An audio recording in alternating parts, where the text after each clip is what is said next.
I'll search the highways, I'll search the byways, I'll search the borees. My name is Macdara Yeates. I am a traditional Irish singer, cultural producer and occasional filmmaker. When COVID hit, it was obviously shocking and very difficult and hard to sort of get one's head around. There was also from a financial standpoint, and not only making a living but doing the thing that you believe you were born to do. Felt a bit lost, to be honest. Yeah. My name is Alma Kelliher and I perform as Lux Alma, and I'm a sound designer and composer and performer. So when the pandemic hit, I found it really hard to be creative because, we all had a lot going on and a lot to be thinking about. And for creativity to really work, you need to feel supported and safe and able to have a calm mind. My name is little John Nee. I'm a writer and performer, a storyteller and musician. When the lockdowns began at the start of COVID, I had plenty of work to be doing. I never have a problem with doing creative work. I'm always working on certain projects, but it's actually getting an income from that work. So I had no shows on, but when we talked about the associate artist, it turned out to be the perfect, the ideal situation. I'm Caoimhe Dunn and I'm an artist. I work primarily in street arts and spectacle. Normally I'm running from event to event and busy working with different groups and working on the next project, and COVID gave me a weird breathing space to think about what I do. And with my interest in folk festive traditions and wanting to spend some time researching them, I was lucky enough to not only get a small bursary from the Arts Council to work on that, but also get involved with the Siamsa Tíre Associate Artist Programme and get to spend some time and invest time in researching myself. Was a really valuable time to really figure out myself as an artist and what drives me and what makes me passionate. My name is Catherine Young and I'm a dancer and choreographer based in Kerry.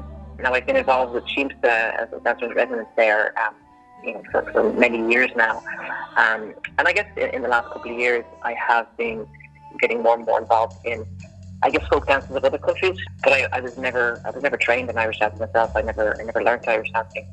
If I hadn't been probably an associate artist, I probably wouldn't have delved down the folk route to look at this thing of what is folk and made me delve a little deeper into that whole world, which is something I had wanted to do, but this gave me the time and the resources to do that. So it was really a wonderful experience to be able to do that.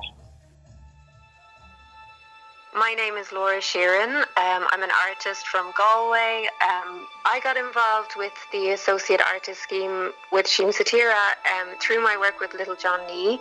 We've worked together a lot on theatre shows and other projects over the years. The show he was currently making last year was Drone Bone Jetty, and at the time it was written for stage, but he wanted me to direct it, and because of all of the COVID restrictions it became impossible to direct for stage, so we changed the plan and I was able to turn it into a film project with him, and we created a theatre film hybrid piece which was supported through the Associate Artist Scheme.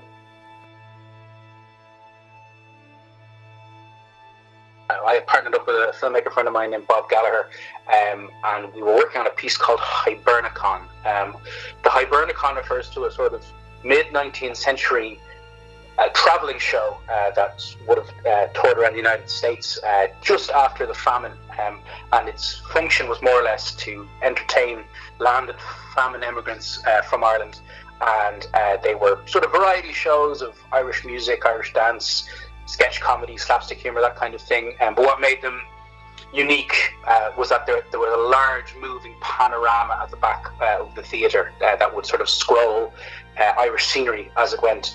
And I always found that idea really, really compelling, and I wondered what it would mean to reimagine that in the 21st century, and if the people back then had the tools that we have today, what would they come up with?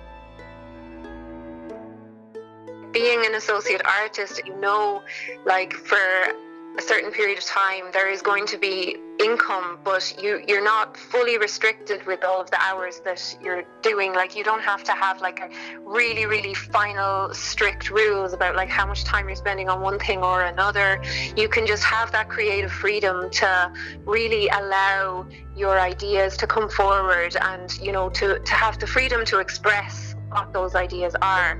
And it was really, really liberating in so many ways, I found, over the course of the pandemic, just to have that little bit of it was kind of a sense of security and a sense of creative liberation at the same time. It was really, really magical.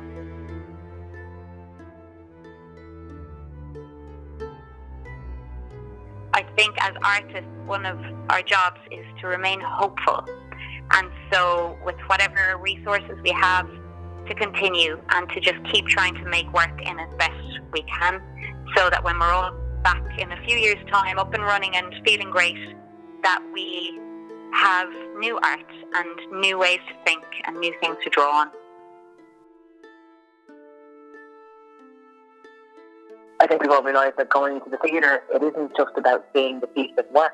It's where you meet your tribe. There's a social aspect afterwards when you come out in the foyer to discuss the work and to see people and to see, your friends or colleagues. And there's a huge social aspect of that that's as important as what you see on stage. And I think, we need reasons to come together.